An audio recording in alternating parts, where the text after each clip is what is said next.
La corresponsal Alina Duarte, quien está esperando que llegue su comadre, la licenciada Laura Ceballos Alcázar, abogada por la UNAM con especialidad en Derecho Electoral, para esta mesa de diálogo de todos los lunes para hablar sin censura de varios temas importantes. Déjenme ver, que me dé la luz verde la querida Ceci Vega para ir con esta mesa de diálogo, o para saludar primero a Alina Duarte, que usted me dice, Ceci. Ya estamos. Bueno, pues saludo con mucho gusto a nuestra corresponsal Alina Duarte. Querida Alina, ¿cómo estás? Hola Vicente, muy buenos días, saludos a ti, a todo el auditorio Sin Censura, ya listas para entrar en materia a este espacio informativo. Gracias, también saludo a la licenciada Laura Ceballos Alcázar, abogada por la UNAM, le decía, con especialidad en Derecho Electoral y colaboradora de Sin Línea MX. Querida Laura, ¿cómo te va? Buenos días. Buenos días a mi querida comadre Alina, a la que le mando un abrazo enorme. Vicente, a todos espero que hayan pasado una hermosa Navidad con la familia, con los amigos, que la hayan pasado riquísimo. ¿Cómo están? Muy bien, muy bien. Oigan, pues déjenme iniciar con este tema que me parece muy interesante. Hace unos días el presidente Andrés Manuel López Obrador hablaba de una empresa de telefonía que se había comprometido a pagar 28,000 millones de pesos a la hacienda pública. Bueno, pues hoy el propio presidente apunta a que es Carlos Slim el que pagó los 28,000 millones de pesos. Dice: desayuné con Carlos Slim, que además de amigo y buen empresario, contribuye al desarrollo del país. Por ejemplo, América Móvil vendió una filial en Estados Unidos y pagaron en México el 16 de diciembre 28,000 millones de pesos a la hacienda pública. Yo no recuerdo que el presidente Andrés Manuel López Obrador haya reconocido que Carlos Slim era su amigo. No recuerdo, a lo mejor ustedes me pueden corregir, Alina, Laura, pero el presidente dice que Carlos Slim, además de amigo y buen empresario, contribuye al país con estos 28,000 millones de pesos. Pero ¿qué no era comunista el presidente? ¿Qué no era enemigo de los empresarios, Alina? Pues mira, eso es lo que dicen, que vamos a hacer como Venezuela, como China, como Cuba, no sé, como cuántos países vamos a hacer aquí en México. Sin embargo, y diría a veces hasta lamentablemente vamos todo lo contrario, no todo lo contrario, porque creo que esta idea del comunismo, ¿no? Se tiene más en un imaginario de la oposición, que realmente sin saber no tienen conocimiento de lo que eso implica, y una de esas cosas es justamente el beneficio, ¿no? El bien común. Y ahora que decías de Carlos Slim, si era su amigo o no, pues tampoco lo ha demostrado, no ha dicho el presidente Andrés Manuel que sea el enemigo, ni mucho menos, a pesar de que sí recordamos a un Andrés Manuel que calificaba a Carlos Slim como uno de quienes formaban parte de esa mafia en el poder, ¿no? Y es que se habla de estos poderes fácticos que son quienes realmente llegan a ostentar el poder más allá de los gobiernos, y claro que Carlos Slim tiene un gran poderío detrás de varios, seguramente, ¿no? Varios personajes de la vida política en este país. Del último episodio también que hay que recordar de estas, pues, cercanía, pero sobre todo esta importancia que tiene un personaje como Slim, pues ha sido también durante la pandemia, las donaciones que ha dado para y en ese momento también lo agradeció el presidente López Obrador, para llevar a cabo, ¿no? Para sostener todo lo que estaba pasando con esta crisis sanitaria, los recursos que estuvo dando Carlos Slim, insisto, sin quitarle, pues también, ¿no? La falta de garantías en derechos laborales a quienes trabajan para el Grupo Carso, junto con Carlos, junto con Salinas Pliego y todas estas empresas que veíamos que no necesariamente tenían garantías para la clase trabajadora. Y otro episodio que recuerdo de la cercanía con el presidente López Obrador es este encuentro que tienen en la Casa Blanca con el expresidente Donald Trump, a los cuales llevan a 10 empresarios mexicanos, 10 empresarios estadounidenses, a una de las cenas que formaban parte de este encuentro binacional, y uno de ellos obviamente fue el magnate Carlos Slim. Entonces, claro que es un personaje que tiene bastante poder, sin embargo yo celebro, bueno, el pago de los impuestos, incluso todavía yo iría por más, por esa tan anhelada reforma tributaria en este país, en donde todavía creo que nos hace falta que los más ricos paguen más impuestos. Sin embargo, imagínense si ya con las riquezas y con el sistema tributario que tenemos en México, la cifra asciende a este monto. Creo que todavía podríamos explorar la posibilidad de que los más ricos de este país aporten más a la vida económica, a la vida financiera de este país, tomando en cuenta que explotan a millones de mexicanos y mexicanas. Así que pues ni amigos ni enemigos, pero yo creo que sí pone en evidencia, ¿no?, esta gran desigualdad que existe en este país, donde alguien puede y tiene la capacidad y obligación de dar estos montos millonarios, mientras pues el grueso de los y las mexicanas pues difícilmente estarían llegando a estas cuantiosas sumas. 28,000 millones de pesos para la hacienda pública solo de telefonía, de esta empresa de telefonía de Carlos Slim, licenciada. Pues yo creo que esto es bien importante porque así como dice Alina, o sea, es digamos que es una esquinita de todo lo que en realidad debe de generar como riqueza estas empresas que pertenecen a Slim. Conocemos obviamente la principal de telefonía de México, que es Telmex, y ahora, bueno, pues también Telcel, y también otros sistemas como el Sky, ¿cómo se llama?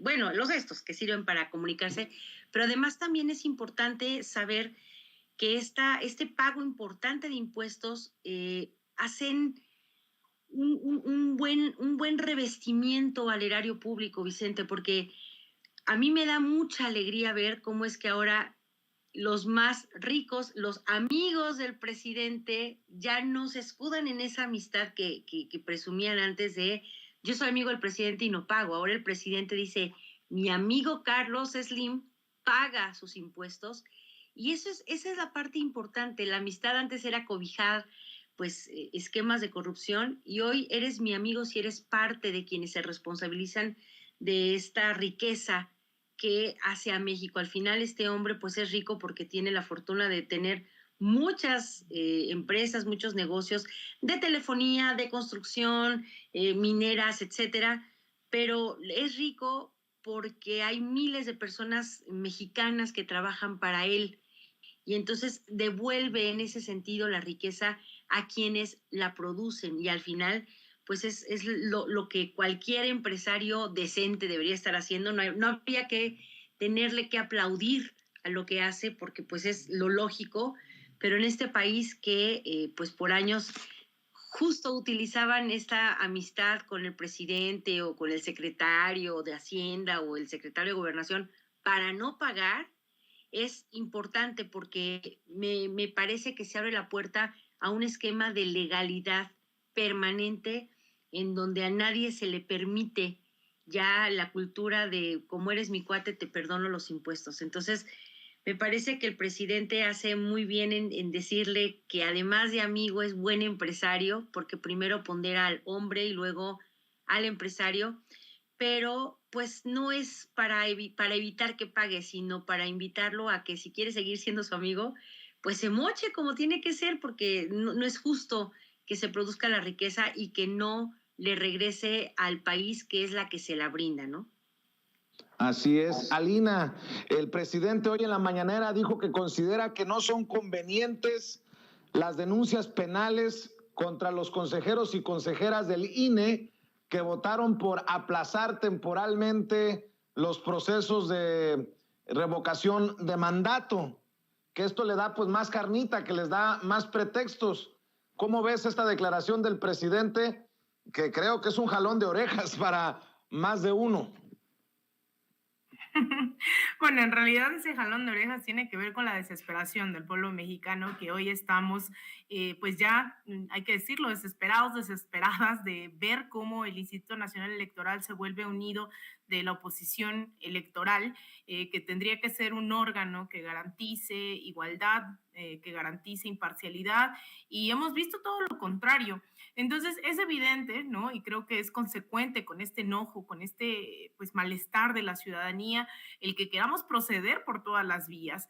Ya hemos pasado, y sobre todo yo lo pienso en generaciones como mi mamá, ¿no? Que han visto no solamente el fraude del 88, del 2006, que hemos visto lo que hicieron recientemente, bueno, deja tú la compra de votos en el 2012, también lo que hicieron con la consulta popular y su necesidad pues de bloquearla, y hoy lo que están haciendo con este referéndum, creo que yo le he preguntado muchas veces, ¿qué tenemos que hacer? Y yo entiendo que también el rol muchas veces del presidente Andrés Manuel sea el de calmar a la gente, ¿no? El de decir vamos por la vía institucional, pero también creo que hay mucha gente que legítimamente en su descontento está buscando la manera de interponer también estas demandas contra quienes están mermando la democracia de este país. Yo no sé qué tenga que pasar para que podamos pues quitar a un Lorenzo Córdoba del INE. Yo por más que trato de darle vueltas, veo a la gente que está en redes sociales todos los días pidiendo su renuncia de Ciro Murayama, que la gente dice es que este órgano ya no nos representa, y creo que en el espíritu de que haya una transformación, si bien no es obligación del Ejecutivo, no es obligación de personajes como Andrés Manuel, el decir ya quitemos al INE y pongamos a otro por dedazos. Yo creo que es la ciudadanía y que está respondiendo totalmente en este enojo de decir vamos a cambiar ya este instituto que no está respondiendo a los intereses populares. Tan así que la Suprema Corte tuvo que decir ya basta, ¿no? Este atropello que estaban cometiendo, alegando pues cosas que tampoco eran, cuando en realidad ya lo habíamos dicho en este espacio en múltiples y reiteradas ocasiones, se tenía que llevar a cabo este referéndum, hay plazos, hay una legislación,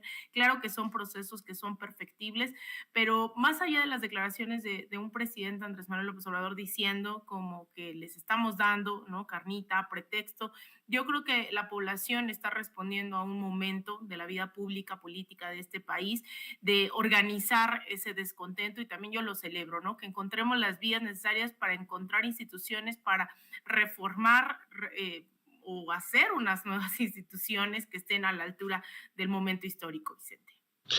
No es prudente, no amerita, dice el presidente, esta denuncia ante la Fiscalía General de la República por la que se quejan, obviamente, Lorenzo y sus muchachos, Laura.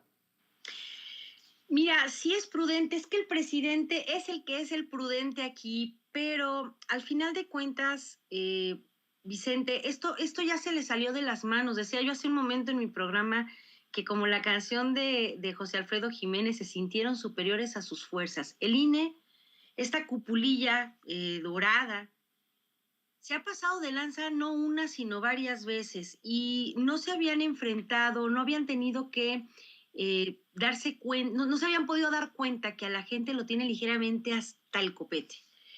Sí es prudente que esta clase de denuncias prosperen, primero porque, como decíamos la semana pasada, cometieron delitos de en tres diferentes órdenes. Cometieron el delito electoral como tal, que enuncia el artículo 8 de la Ley General en materia de delitos electorales, que justamente se encabeza a decir que los funcionarios que se opongan o que hagan cosas que no permitan la consecución de los fines que en este caso tendría la consulta popular, comete un delito electoral que ya es grave y que ya no permite pues una fianza. Por tanto no podrías ir en falso de voy a denunciar y luego me desdigo porque ahora están obedeciendo lo que la Corte les dijo.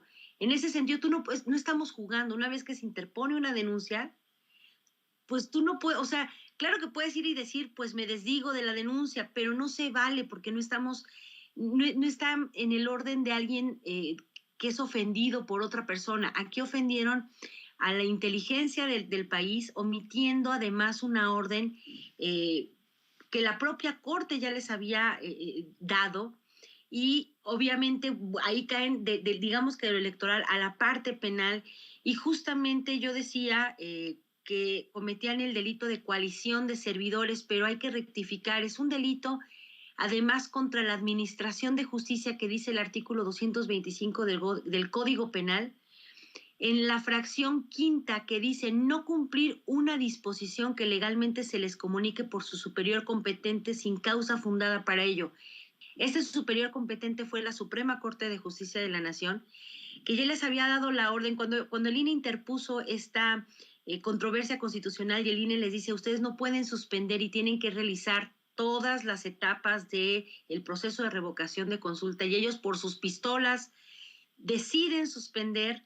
Ellos están justamente violando esta disposición legal de un superior competente que es la Corte. Entonces, tú ya no puedes decir, bueno, pero es que como ahora ya la voy a celebrar, entonces ya no me castigues. Pues si no estamos jugando, no estás peleándote con tu hermano y tu mamá los está justiciando, y si te das la mano ya se acaba el delito. No va por ahí. Y además, el juicio político que también se intentó, y me parece que ese es el más importante, tiene antecedentes de varias violaciones de parte de este cuerpo colegiado del INE, de este consejo que se compone de personas que violan constantemente las facultades que les fueron conferidas por la propia ley electoral, por el propio cuerpo legal de la ley electoral. Y entonces me parece que esta parte del juicio político es lo que precisamente dice Alina, lo que necesitamos para quitarlos, lo que dices tú.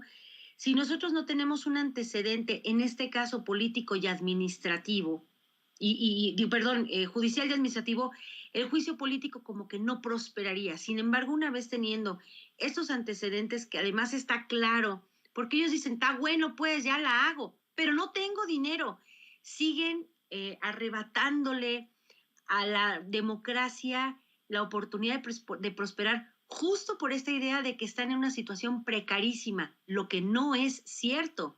Entonces, aquí me parece que estas tres como facetas de lo que les va a ocurrir a los consejeros electorales va a ser la punta de lanza para que nosotros los ciudadanos exijamos a nuestras autoridades del Poder Legislativo que hagan justamente una reforma electoral. La gente dice que quitan al INE. No quitemos al INE, porque es más fácil seguir puliendo lo que tenemos hasta encontrar algo óptimo, porque tiene ya una trascendencia, tiene 30 años de estarse desarrollando, gestando este instituto.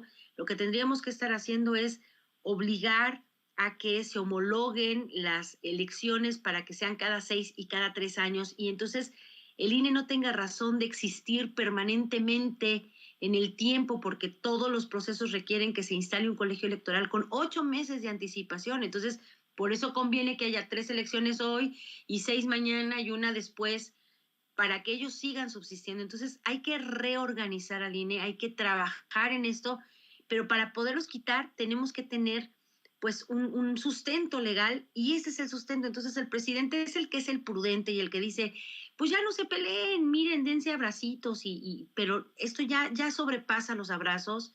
Yo creo que es la mejor manera para demostrarles a los del INE y a todos los pasados de rosca que el pueblo es el que tiene la sartén por el mango. El pueblo pone, y aunque ellos no los pongamos directamente nosotros, el pueblo sí los tiene que quitar a través del proceso que los representantes del pueblo tengan en sus manos, que en este caso sería el juicio político. Y si se quitara el elemento jurídico, y si les fueran a decir, bueno, ok, te otorgo el perdón, ya no pasa nada, continúa con lo que estás haciendo, lejos de ser provechoso para nosotros, sería contraproducente, porque quedaría en una balita de salva, no sirve de nada. Entonces, yo admiro la prudencia y la paciencia del presidente, pero yo creo que los mexicanos necesitamos demostrarnos y demostrarles que ya no somos peleles de nadie y menos de ellos, ¿no?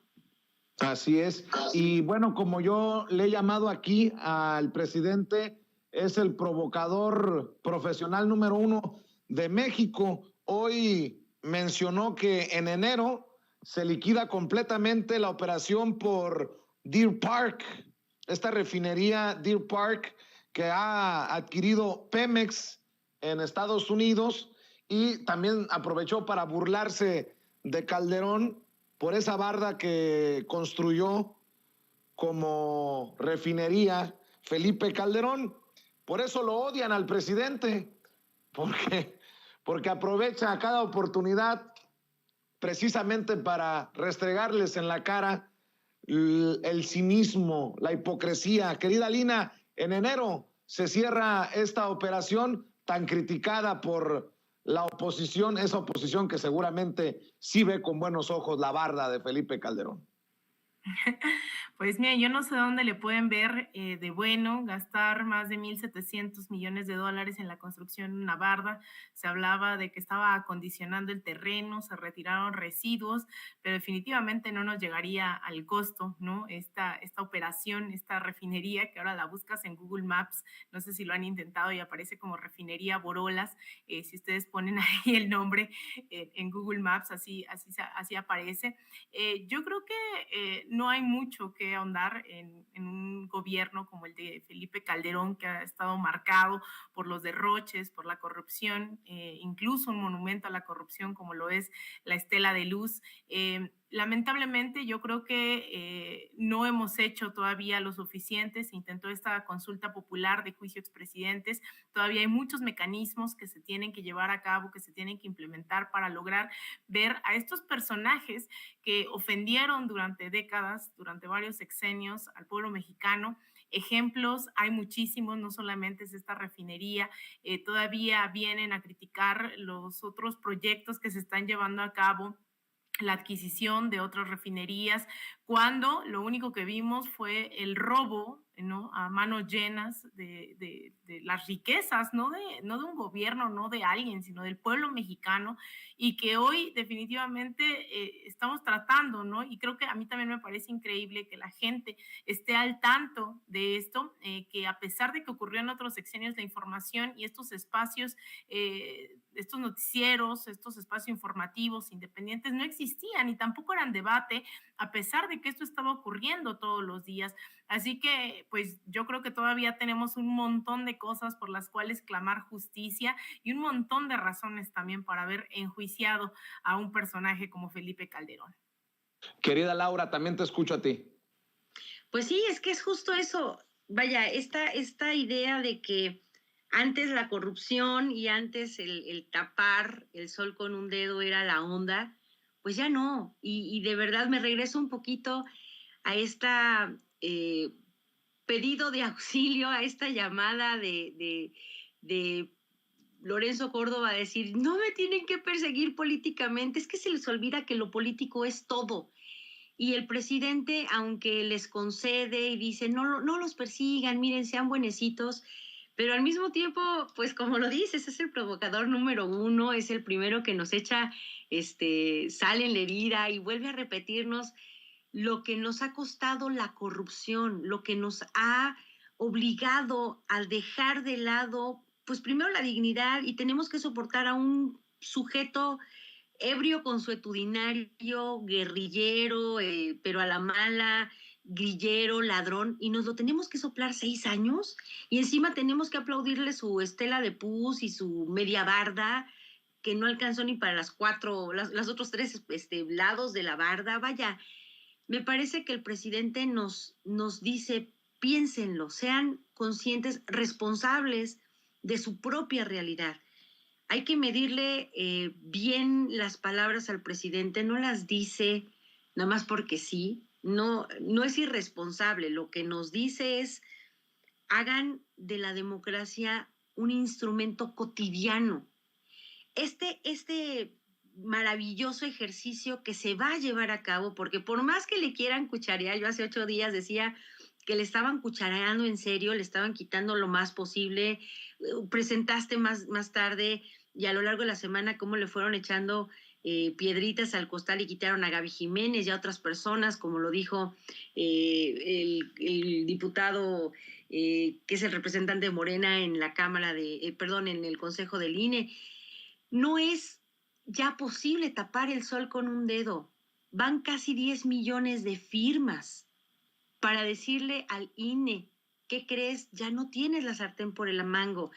Y esto obviamente es la puntilla por la que los Marco Cortés y los, no sé, el Felipe Calderón, que se creen que tienen el poder de convencer otra vez a la gente para que voten por quien ellos pongan y que no tengan que sujetarse nuevamente a la voluntad del pueblo, están bien perdidos. Entonces el presidente nos echa como salecita en la herida para que nos vuelva a doler y digamos, chispas, no queremos a estos sujetos horrendos. Entonces, a mí me da mucha pena con la gente que le aplaude a la autonomía que el INE presume y que creen que es una persecución política porque el presidente se agarra, como dijo Fernández de Ceballos, con quien comparto apellido desagradablemente, que el presidente está haciendo este ejercicio como para sobarse el ego. O sea, la verdad, y con todo respeto, están bien perdidos. Y esto es la democracia, señores, cuando el pueblo habla y el pueblo decide y no se deja de nadie. Entonces el presidente siempre nos está echando ahí como que pues a pelear con las ideas rancias y está poniéndonos en la mente que o lo hacemos nosotros o nadie lo va a hacer por nosotros. Así es, para cerrar, Alina, Laura, lo que precisamente publican ustedes en Cilinea MX, yo no había visto esta noticia, estas declaraciones de Mario Vargas Llosa. Estamos a punto de perder Latinoamérica a manos de la izquierda. Se queja Vargas Llosa en un evento, en un seminario que se llama La relación entre Estados Unidos e Iberoamérica, perspectivas políticas y económicas, organizado por el Inter-American Institute for Democracy, grupo vinculado al Partido Republicano y financiado por la National Endowment for Democracy, el NED, por sus siglas en inglés. Dice Vargas Llosa, debemos movilizarnos para por lo menos salvar a algunos países latinoamericanos. América Latina va muy mal, pero no está perdida. Depende que nos movilicemos de manera decidida y enérgica a ver qué podemos salvar del autoritarismo y falta de libertad. Debemos salvar este continente. No, pues, no me voy a reír. Bueno, ya me reí. Mi querida Alina, ¿cómo ves al Nobel peruano? Pues mira, Vicente, la verdad es que cómo no reírse de un personaje como Vargas Llosa, que además no solamente ha perdido en sus pronósticos, también él como candidato presidencial ha perdido en reiteradas ocasiones en sus deseos de ganar la presidencia de Perú. No lo ha logrado durante muchísimas décadas, no lo ha logrado actualmente. Y hoy el hecho de que un personaje como Vargas Llosa apoye a la ultraderecha, porque no solamente es a la derecha, es a la ultraderecha en América Latina, la verdad deja mucho que desear. Lo veíamos apenas hace unos días con José Antonio Kast en Chile, un personaje que pues ha tratado de recuperar lo más siniestro de la dictadura pinochetista. Hemos visto cómo ha tratado de apoyar en múltiples ocasiones a la oposición venezolana, también cuando se ha expresado en torno a Cuba, y son ciertos intelectuales, o se dicen llamar intelectuales, también como Andrés Oppenheimer y también los ideólogos de Miami, quienes están insistiendo una y otra vez en este ataque a la izquierda en América Latina. Y eso también poniendo todas las críticas sobre la mesa, porque yo creo que cuando hablamos de la izquierda en América Latina, hablamos de varias izquierdas, hablamos de varios horizontes, porque también no todas es que piensen igual, así como se nos quiere decir que el Foro de Sao Paulo, el castrochavismo están detrás de todas las izquierdas. Eso no es verdad y lo veíamos simplemente con un Gabriel Boric ganando en Chile, que incluso vamos a ver cuáles van a ser sus posturas, porque hace tan solo 3 años él arremetía en contra de Cuba, de Nicaragua y de Venezuela. A pesar de que parte de la campaña era que pues Chile se iban a volver como Venezuela, Boric justamente no tiene esa línea. Entonces, hoy Vargas Llosa representa lo más putrefacto de esa derecha en América Latina, que no ha logrado llegar a explicar por qué la gente ya no desea esos regímenes autoritarios. No ha logrado desmitificar, ¿no? Toda esta idea del chavismo, el castrochavismo come niños y demás, no ha logrado permear dentro de la población en América Latina, que sigue votando a la izquierda. Estaba yo haciendo cuentas, la verdad es increíble pensar en las alianzas que se pueden venir en el 2022, pensando en las próximas elecciones en Colombia y en Brasil, En Colombia, a pesar de que la ventaja la lleva Gustavo Petro, exalcalde de Bogotá, no necesariamente creemos que les va a ser tan fácil ganar las elecciones en la corona imperialista, ¿no? En la corona de Estados Unidos en Sudamérica. En el caso de Lula, pues a pesar de que todas las encuestas, también la ultraderecha brasileña, encarnada precisamente en el actual presidente Jair Bolsonaro y sus hijos de extrema derecha, fascistas totalmente, pues no dudarían en atacar a un personaje como Lula. Y todas esas alianzas que pues hoy son posibles, pues obviamente generan una reacción de estos personajes, de Vargas Llosa, yo lo decía, de Andrés Oppenheimer, de Bailey, que tiene un programa ahí terrible en Miami, toda esta opinocracia, ¿no?, de la derecha, que hoy está sumamente desesperada porque por la vía de los hechos no pueden permear, no pueden avanzar en el sentido común, en la población, en la clase media, y siguen votando cada vez más y más y más países a la izquierda. Así es. Déjame ver si vamos a cerrar, porque desafortunadamente se le ha ido la conexión de internet a la querida Laura Ceballos. Mi querida Alina, ¿por qué no cerramos invitando a la gente para que te apoye en redes sociales?